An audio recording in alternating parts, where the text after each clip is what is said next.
उसी के खेत में पूरा बजर रहे हैं। ग्राम सेवाना की जमीन में माजा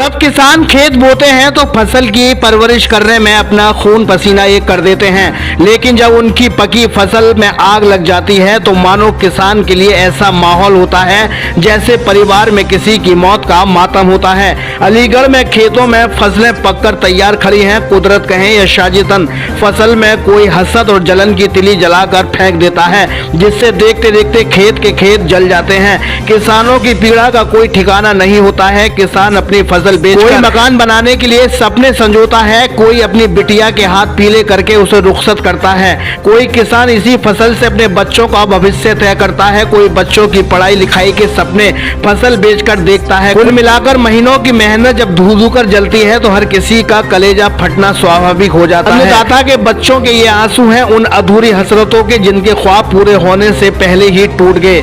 आज जिला अलीगढ़ की खैर तहसील के गौमत, सिवाला कला, सुरजानपुर, नगलिया आदि खेतों में सैकड़ों बीघा खड़ी फसल आग लगने से जलकर खाक हो गई। प्रशासन की ओर से मदद न मिलने पर पीड़ित किसानों ने जाम लगा दिया। मौके पर कई दमकल गाड़ियां, एसडीएम खैर खुद पहुंचे। मुश्किल से आग पर काबू पाया जा सका, लेकिन किसानों का ऐसा नुकसान जिसकी भरपाई करना असंभव ही नजर आ रहा है।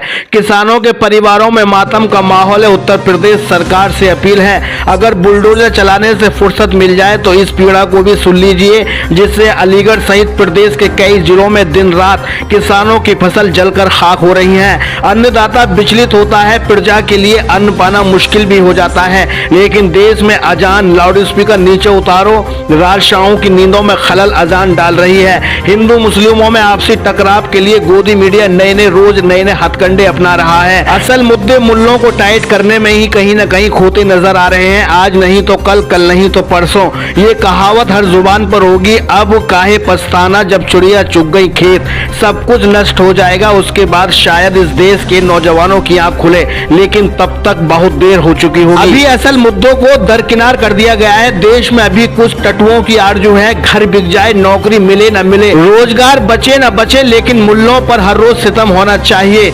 कब ये मुल्लों को नीचा दिखाने के चक्कर में अपने कपड़े भी उतरवा लेंगे, इन्हें यकीनन पता ही नहीं चलेगा। लेकिन मुल्ले होटलों में बिरयानी खाते इन्हें जरूर यकीन आए तो उस दिन का इंतजार करना। ये तीखी टिप्पणी है, लेकिन बिल्कुल सत्य है। आज तक हम आग पर काबू पाने के लिए ऐसे उपक्रम तैयार नहीं कर पाए। जब कहीं भी घटना हो तो पहले वहां हम पहुंच जाएं। लेकिन हमारे यहाँ तो दमकल गाड़ियां भी उस टाइम पहुंचती हैं जब सब कुछ जलकर खाक हो जाता है। लेकिन अब क्या किया जाए, उन्हें कुछ नजर नहीं आ रहा। वो सब भेड़ चाल के रूप में अपनी चाल चलते हुए नजर आ रहे हैं। इन किसानों के आंसू भी थम जाएंगे, ये भी सब कुछ भूल जाएंगे। इन्हें भी आखिर में शायद यही मुद्दा याद रहेगा। छोटे इंसानों से लेकर एक बड़े व्यापारी, बड़े पढ़े लिखे इंसानों की इस दौर में सोच बिल्कुल बदल चुकी है। क्या इन किसानों की आवाज सरकार के कानों तक पहुंचेगी? क्या इन्हें माकूल मुआवजा मिलेगा? ये सब देखने के लिए आपको इंतजार करना पड़ सकता है। फिलहाल तो आग लगने से किसान पूरी तरीके से मातम के दौर में जा चुके हैं। कैमरामैन मोहम्मद यामीन के साथ चीफ एडिटर शाहिद रजा की रिपोर्ट, इंडिया सर्च न्यूज के लिए।